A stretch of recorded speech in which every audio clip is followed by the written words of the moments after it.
کرنا، اور شریعت اور اسلام کا طریقہ یہ ہے جہاں رب نے بیٹے کا حصہ رکھا وہیں بیٹی کا بھی حصہ عطا فرمایا ہے۔ غور کریں، سرکار مدینہ علیہ السلام نے فرمایا بندہ دنیا میں 3 چیزیں اکٹھی کر سکتا ہے۔ کتنی؟ 3۔ اونچی بولیں۔ فرمایا 2 دنیا میں رہ جائیں گی، 1 بندے کے ساتھ جائے گی۔ اب غور سے حدیث سننا، فرمایا کائنات میں جتنے مرضی کی کوشش کر لے چیزیں کتنی اکٹھی ہو سکتی ہیں؟ نمبر 1، فرمایا مال اور دولت۔ کیا چیز؟ اب یہ گاڑیاں، یہ کوٹھیاں، یہ پلاٹس، یہ بینک بیلنس، یہ وہ جتنی چیزیں دولت سے آتی ہیں سب اس کے اندر آ گئی، سب نوکریاں، عہدے، عزتیں، شہرتیں سب اس میں۔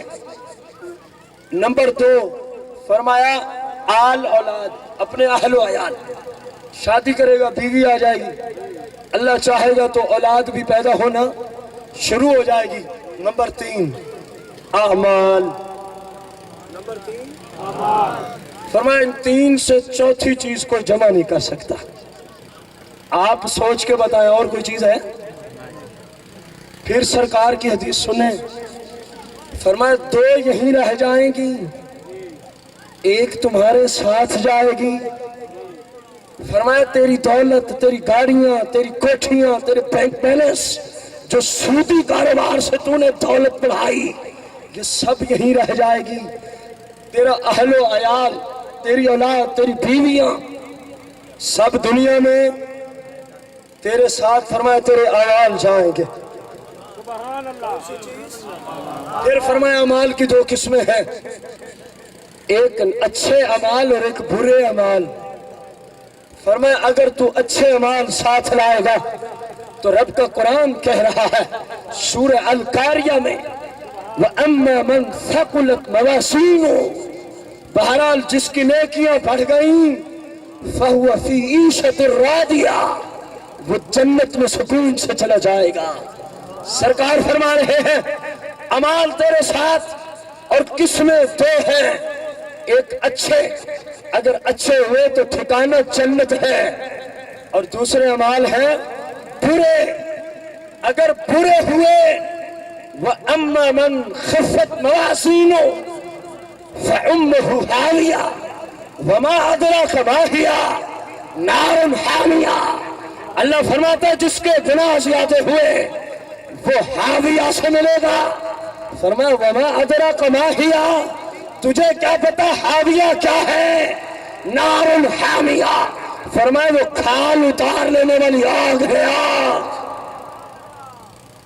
اب عقل مند کون ہے؟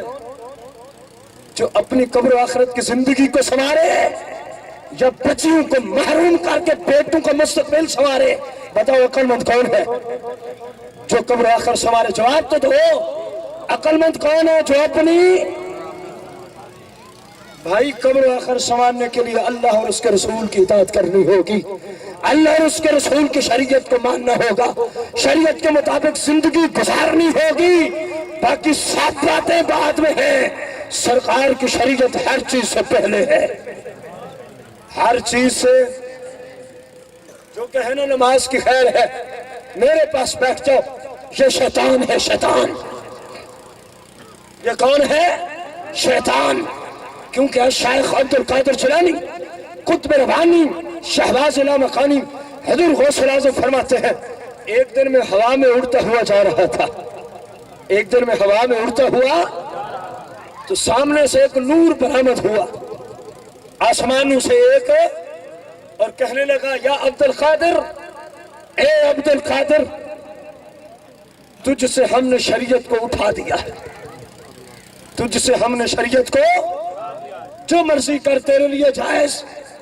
غوث اعظم فرماتے میں نے فوراً کہا اے شیطان تجھ پہ لعنت، اے شیطان تجھ پہ۔ اگلے دن غوث اعظم کی بارگاہ میں شیطان ابلیس انسانی شکل میں آ گیا، کہنے لگا کہ کس چیز کی وجہ سے تم نے ایک رات اپنا ایمان بچا لیا؟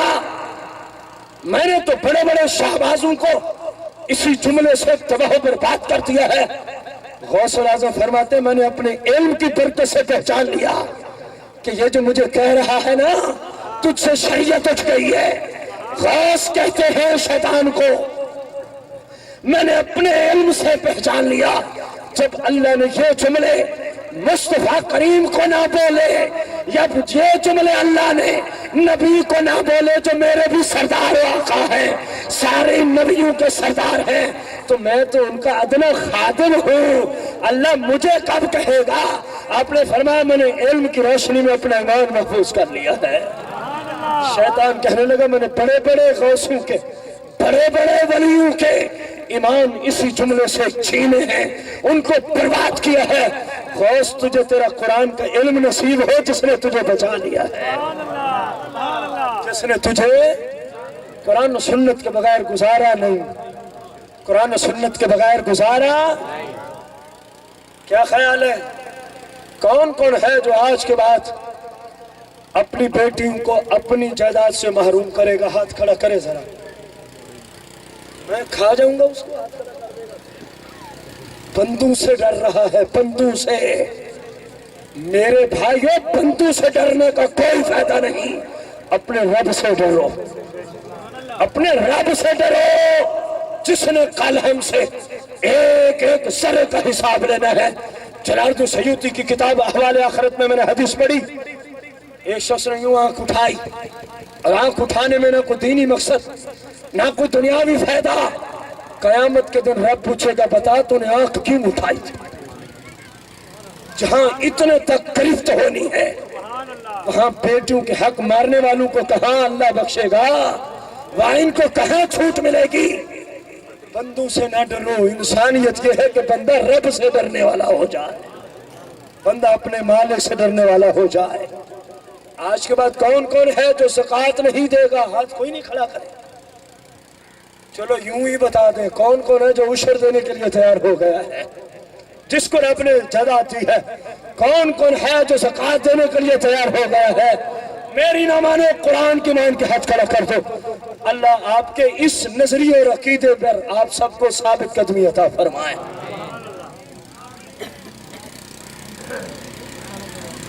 پوچھا گیا پاکستان میں جو اس وقت بینکاری ہے، اسٹیٹ بینک ہوں گی یا اس کے تحت جتنی اور بینکس ہیں، اسلام کا کیا نقطہ نظر ہے؟ یہ سب سودی کاروبار کرتے ہیں۔ یہ سب کیا کرتے ہیں؟ جو آپ کو پرافٹ دیتے ہیں وہ بھی سود، جو آپ کو قرض دے کے اس پہ نفع لیتے ہیں وہ بھی سود، اور جو وزیر اعلیٰ وزیر اعظم نے نوجوانوں کے لیے قرض مہم چلائی یہ بھی خالص سود، یہ بھی خالص۔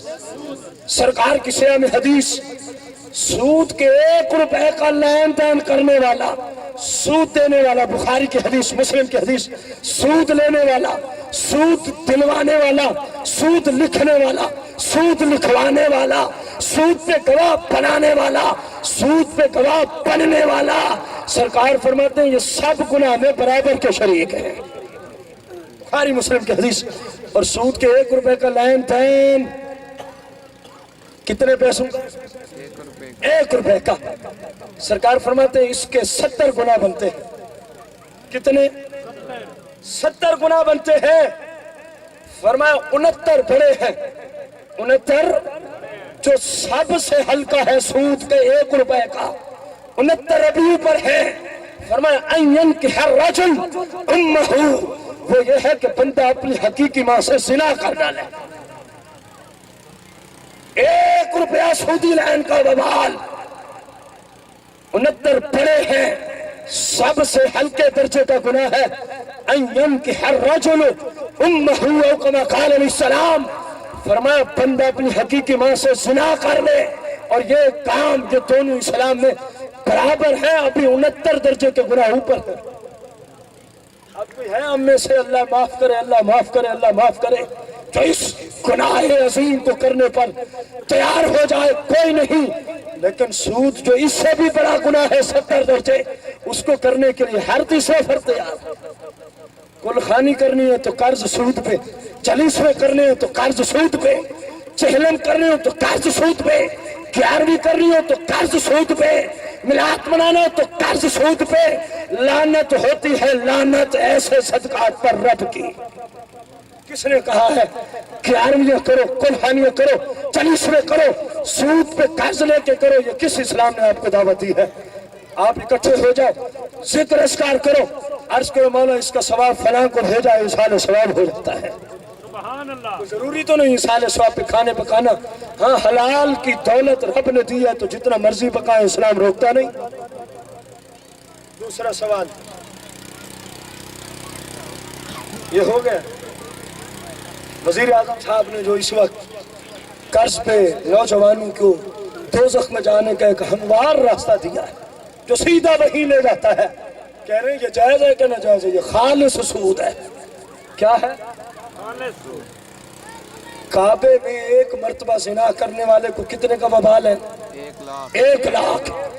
فرمایا بندہ 36 مرتبہ، ایک روایت میں 32 مرتبہ کعبے میں زنا کر لے، اس سے بھی بڑا ظالم وہ ہے جو سود کا لین دین کرتا ہے۔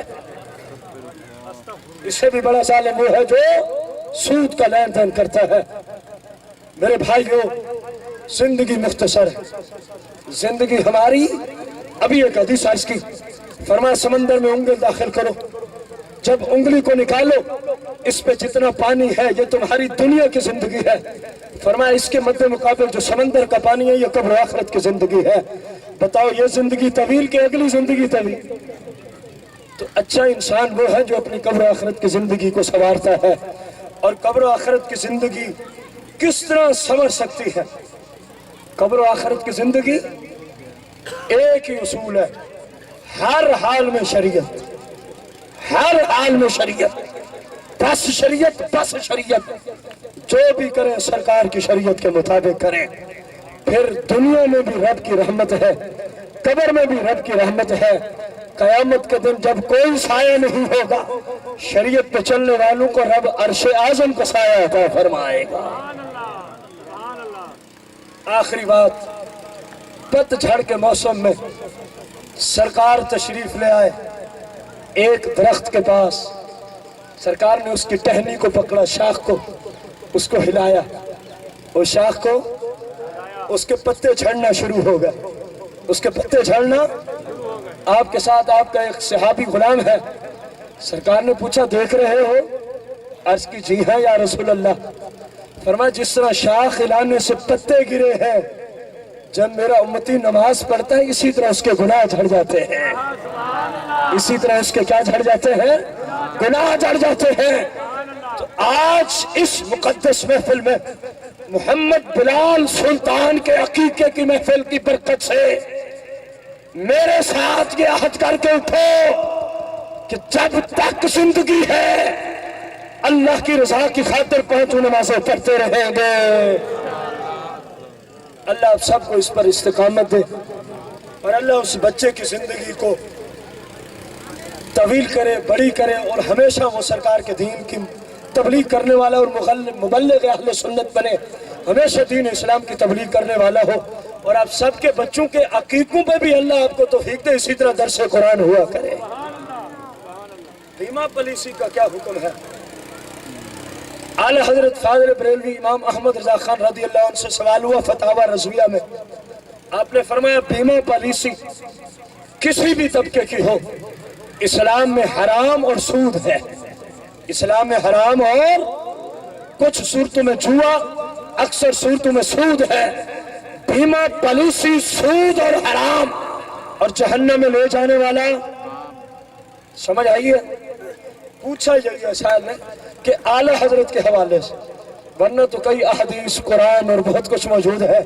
قرآن و حدیث کی روشنی میں بیمہ پالیسی سود ہے۔ بیمہ پالیسی کیا ہے؟